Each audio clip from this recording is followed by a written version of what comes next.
Well, you just heard about NORAD and some of the great things that they do, especially around this time of year. And I'm happy to say that we have a Penn State connection. I'm pleased to introduce to you Lieutenant Colonel Drew Frey from the Penn State Meteorology Class of 2001. Drew has been working at NORAD for the last 6 months or so. Welcome to the show, Drew. Thank you. Thank you for having me, Rob. And Drew, you're the senior meteorologist for NORAD. What is the connection between aerospace defense and weather and climate? Great question. Weather is an important factor in planning and execution of a broad range of military operations, including aerospace defense. For our mission here at NORAD, NORAD uses fighter aircraft on a daily basis to protect the homeland and protect North America. On the 24th, we're using fighters to track Santa as they go across the North American continent. And weather helps determine whether those aircraft and how and when they can take off and land at their locations. For weather personnel, we're monitoring the entire mission across North America, making sure that our aircraft aren't encountering any icing, turbulence, or any strong flight level winds to ensure the safety of not only Santa, but our aircrew. Drew, I mentioned that you've been working at NORAD now for about 6 months or so. So this is going to be your first time tracking Santa, right? It is. And I'm fortunate enough that this year I am the on-duty weather forecaster for the duration of Santa's time over North American airspace. So I'll be monitoring any significant weather events that might affect NORAD's ability to track Santa for all of our folks involved, our fighter jets, our satellites, radars, and the folks on the ground that operate them. Fortunately, with Rudolph's nose and a little Christmas magic, the weather really doesn't affect Santa and his sleigh too much.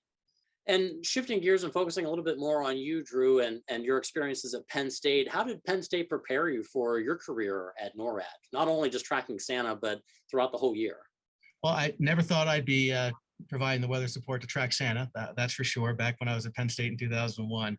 But Penn State taught me the fundamentals of the science of meteorology. But more importantly, Penn State taught me how to think critically and how to communicate those effects to other folks, to my senior leaders, across the range of military operations, from humanitarian relief, operations in different theaters, NORAD's response here in North America, and even weather effects to Santa. And Drew, have you been working as a meteorologist within the military since graduating Penn State in '01? I have. I commissioned in 2001, and so I'm over 20 years here, and I love every second of it.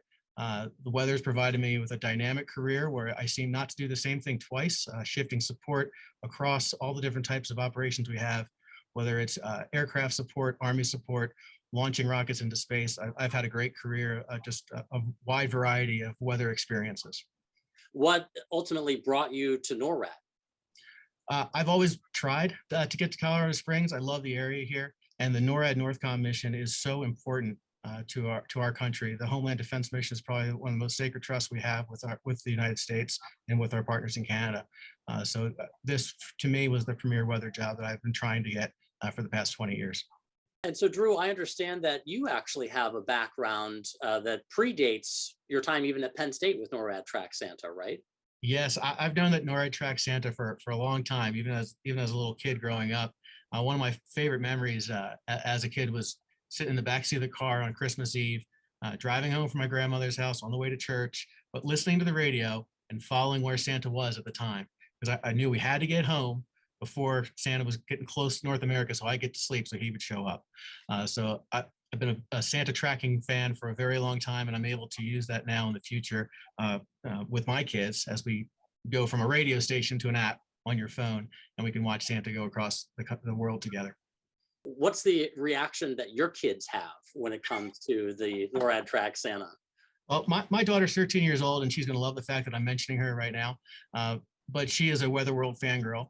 So the fact that I'm able to be on Weather World today and talk to you about tracking Santa with my job, like I'm like the dad of the year right now. So they love the fact that we're here at NORAD keeping the country safe, but they get that little twinkle in the eye when you say, yeah, Dad's tracking Santa too. So there's several different ways that folks can track Santa as he makes his travels across the globe. You can call in to our hotline. That's 1-877-HI-NORAD. You can also go to noradsanta.org and track them online. There's also an app that's available in both the Google Store and the Apple Store to download. I personally use the Google app with my kids, and we follow them across. Now they're older, they all have their own phones, but we all track them together on our phones as we go as he goes across the world. Lieutenant Colonel Drew Frey, Penn State Meteorology Class of 2001. Thanks so much for talking to us tonight, and good luck with tracking the weather conditions and Santa as the holidays approach. Thank you, Rob. Thanks for having me. And we'll be back in just a moment with more.